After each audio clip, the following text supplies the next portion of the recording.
Hello, Petal.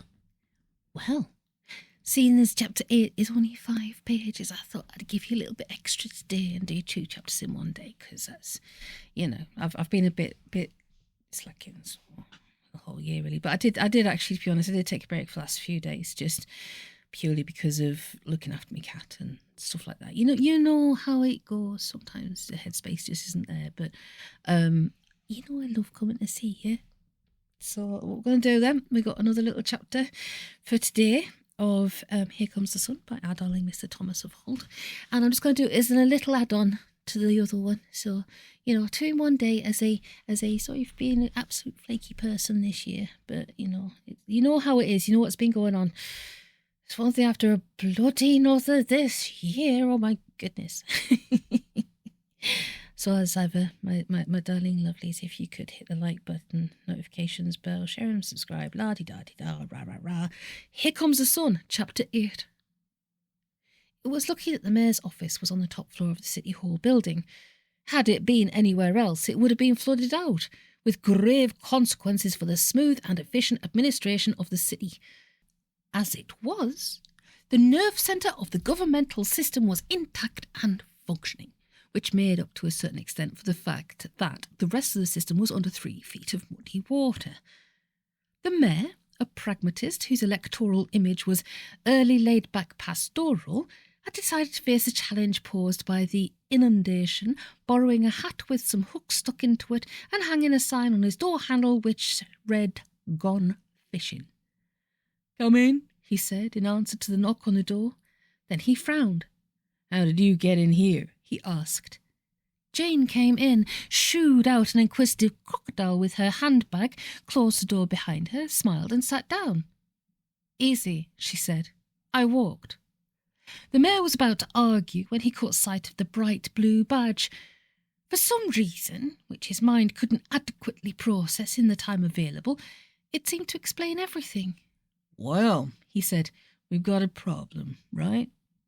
Jane put her head on one side and gave him a quizzical look. "You could look at it that way," she said. "I see it as more of an opportunity myself. But do you know what they say? 2 nations divided by a common language?" The mayor tried to work out that one for a moment, but it was beyond him. He looked at the badge instead. He had confidence in the badge. "Opportunity," he repeated. "Don't you think so?" Jane smiled. "Millions of cubic tons of mineral-rich alluvial silt deposited right on your doorstep," she said. "Not to mention your windowsill," she added, "at a time when the situation in the Middle East means that the price of phosphates on the World Commodities Exchange is pretty near an all-time high." She winked. "I think somebody up there loves you, don't you?"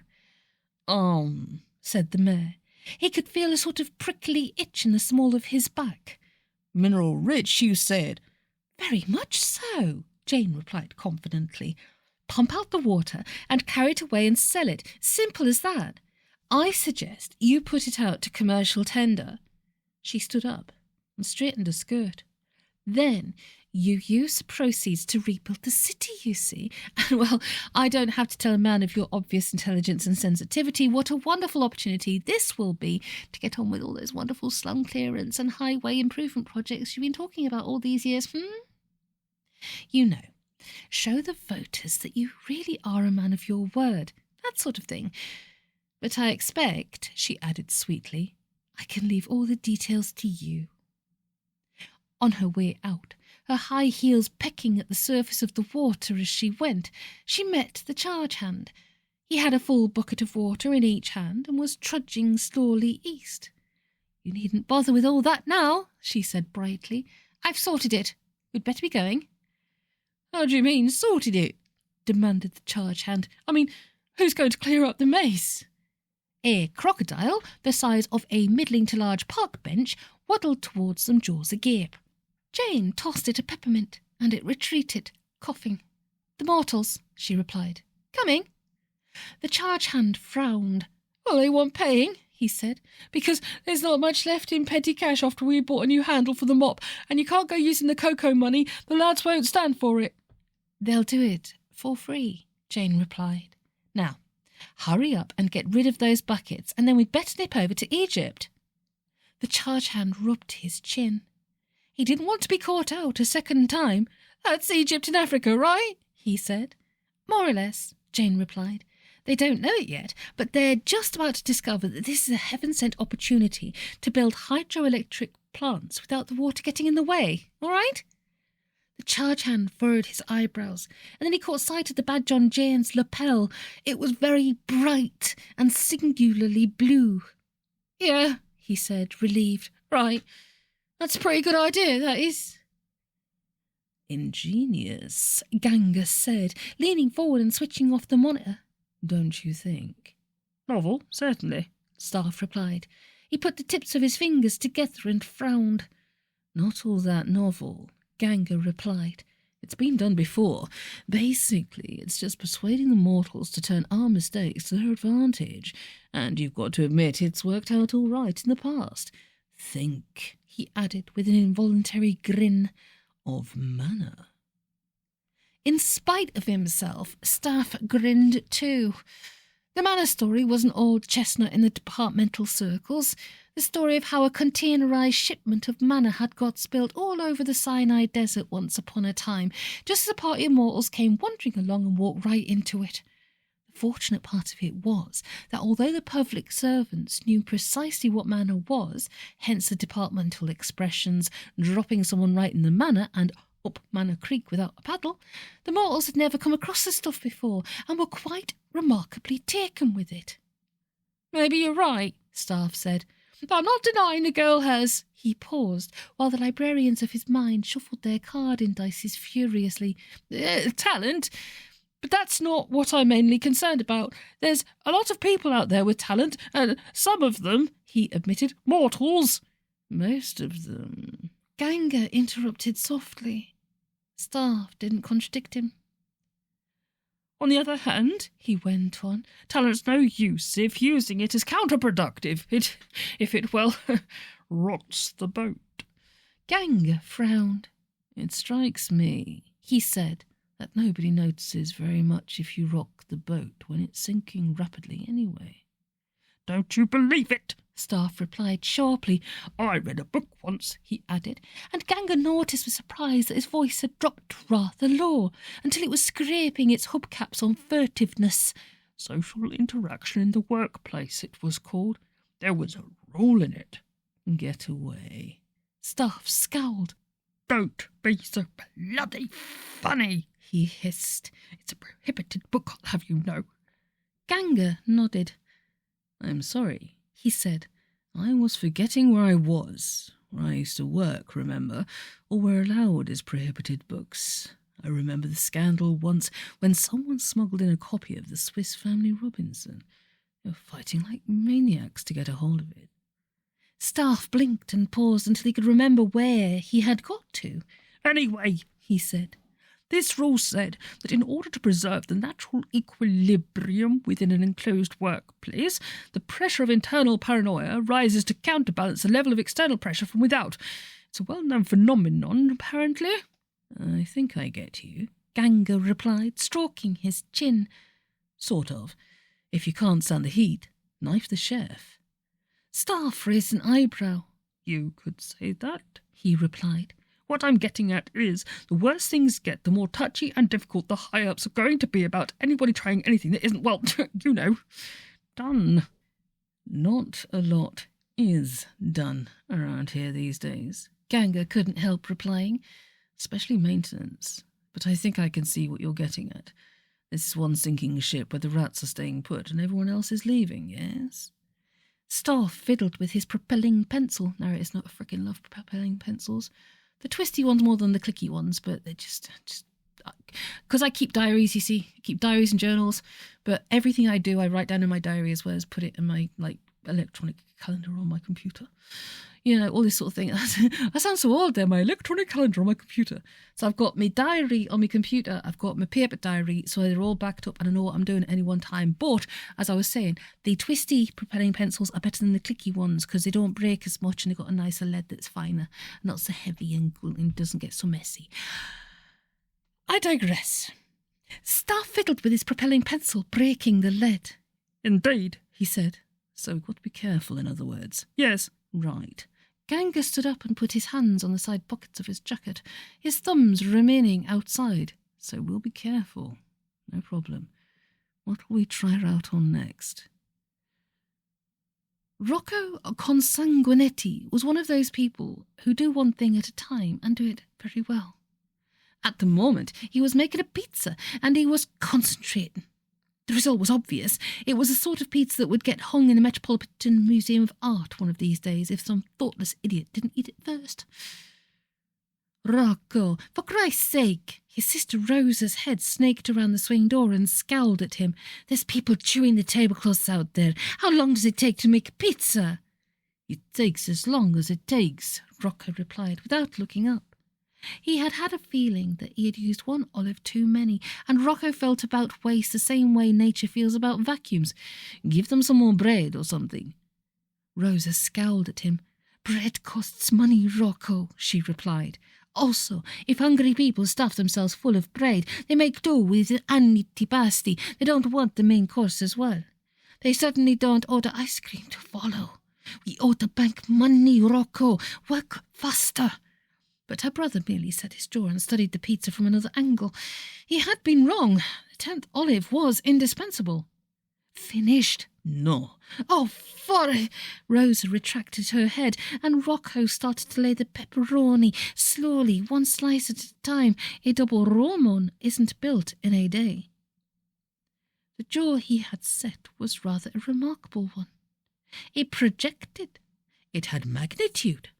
You would feel comfortable about mooring a new and expensive yacht to it if you wanted to be sure it would still be there when you came back from the casino. It was, in fact, the Habsburg jaw, as worn by Charles V in full and exuberant flower, and Rocco, completely unknown to himself or anybody else, was, and had been for some years now, the Holy Roman Emperor. His election had been perfectly valid, and he had even been properly and correctly crowned and anointed, under anaesthetic admittedly, while he was under the impression that he was having his teeth capped. Narrator's note, I've got to admit, I like watching Jimmy Kimmel. I adore watching Jimmy Kimmel and Seth Rogen, in fact. I like their monologues. But Jimmy Kimmel's doing a sort of a year roundup of various things. And if you've watched Jimmy Kimmel in the past couple of weeks, you'll know exactly what I'm talking about, with a gentleman who had been measured at the urologist and was the most man of the world. And seriously, just have a look at Jimmy Kimmel's monologues for past week, and you'll see what I mean. It's on YouTube. It's on YouTube. This just made me think about that, and I just. Anyway, goodness gracious. Hui. As the saying goes, just because a river goes underground doesn't mean that it stops flowing. It is, after all, essential that there be an emperor. Without him, absolutely nothing at all could be done. As the very title suggests, the post represents the fusion of temporal and celestial authority, and the Emperor himself is the spark plug who transmits the divine fire to the profane cylinder of humanity. His assent, albeit given in his name by his agents under the authority of an 1100-year power of attorney, mistakenly signed by Charlemagne, who thought he was giving someone his autograph, is a prerequisite for the ratification of any statute, human or superhuman. But centuries of experience have taught the College of Electors that, if the Emperor ever gets to realise what he actually is, he tends to interfere, usually with tedious results. On a need-to-know basis, therefore, it is generally held that His Majesty doesn't. Apart from his virtually undiluted Habsburg blood, Rocco VI was chosen because of his wisdom, his tolerance, his broad grasp of current affairs, and because the present College of Electors, who are also the Emperor's trusted advisors and agents, like to do business over working lunches. A really great emperor, they argue, ought to know how to handle anchovies. Narrator's notes, the irony of this particular section is not lost on me. The agenda for today's cabinet was short, and even shorter than usual. To start, said the Lord High Cardinal, I have the minestrone, Phil, you're having insalata di mare Adriatica. Tony's plumped for the fish soup, and Mario's going to try the artichokes. They are fresh today, aren't they, Rosa? They're always fresh, replied the Emperor's sister. How many years have you guys been coming in here anyway? You never know the artichokes not to be fresh. The Lord High Cardinal assured her that he was only kidding. Do you follow? He went on. I'm having the Sardinian veal plus 2 sal. Mario, do you want the Messina chicken or the veal? I love the veal, confirmed the County Palatine. Chicken I can get at home. When they had all finished eating and drunk their coffee and picked their teeth with the proper wooden toothpicks you get at Rockwell's instead of those damn plastic ones they have everywhere these days, the cabinet turned to the last item on the agenda. It was Mario's turn. Any other business? He asked. The Lord High Cardinal looked at his watch. If there is, he said, it'll have to be adjourned till next time because the game starts in half an hour and I need to get to the drugstore first. Next Tuesday. The other electors confirmed that Tuesday would be fine. Then, in accordance with ancestral tradition, the Imperial Treasurer took 4 toothpicks from the glass and broke one. And they drew lots to see which of them was going to sign the bill. Nice little interlude. Nice little chapter there. I like proper toothpicks. You know, the ones that... I don't like the plastic ones. I like bamboo ones. You know, wooden bamboo chopsticks. Just chopsticks. And, indeed, like toothpicks. Yes. Because it's just nicer. Or rosewood. Oh, rosewood chopsticks are lovely. Depends if you're using, like, Japanese, Korean or Chinese. You know. Did you know there is actually a difference between the 3 types of chopsticks? If you didn't, now you do. And Bolt's wanting his dinner.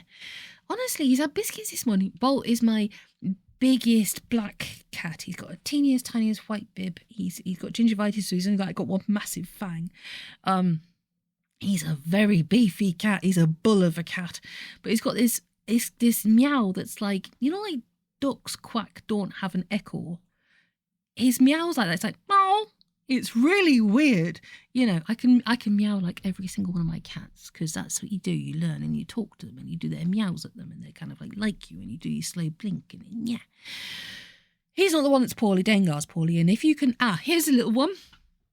10 points to anybody who can tell me who my cats are named after. Okay? So you have Bolt is easy, because he is named after the film Bolt. I love that film. Dengar. Who is Dengar and which film is he from? Davros. Who is Davros and which series is he from? Bobby passed away this time last year. And Bob and Jay are brothers. But the characters they are named after are not. Xena. My little cat Xena, she's the only girl that I've got. My little butterball of a calico cat, and she's very pretty. You can hear Bolt in the background. He's like, "Meow! I want my dinner." Meow! It's not even 3 o'clock yet. My goodness. Ellie isn't named after everybody. She just came as named Ellie. That's my little red cocker spaniel. And Yuffie, the teeny tiny rat terrier. I'm not calling her a rat terrier. It's actually the breed is a rat terrier. It's like kind of like a very small version of a Jack Russell, but with really long snoot. She's called Yuffie. So, we've got the ones I want you to tell me where they come from. Yuffie is from a computer game. Which one? Davros is from a TV series. Who's he and where's it from? Dengar is from a film series. Who is he and where is it from? Jay and Bob can consider be called from comic books, but also from a film series. So if you can name any of those, 10 points to you, and a jolly well done.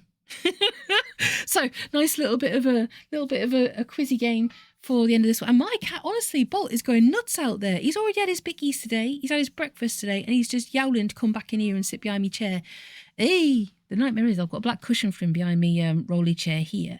And I've got to be careful I don't roll it back into him because he kind of like hides in it and it's all camouflage because it's a little dark corner. He's on his black cushion and he's a black cat. And you only see him if he lifts his head up and he opens his eyes and his tongue stuck out. It's like, meh. So as my cats clearly never ever get fed 4 times a day with wet food, have pickies all the time, have treats twice a day, but oh no, never get fed. Not at all. He just wants to come in this room and lay down. That's all he wants to do. But I digress. Take it easy. Look after yourselves. Hydrate if you need to. Keep warm if you need to. But all the more so, I'll see you in the next episode. Big love. Take it easy. See you soon.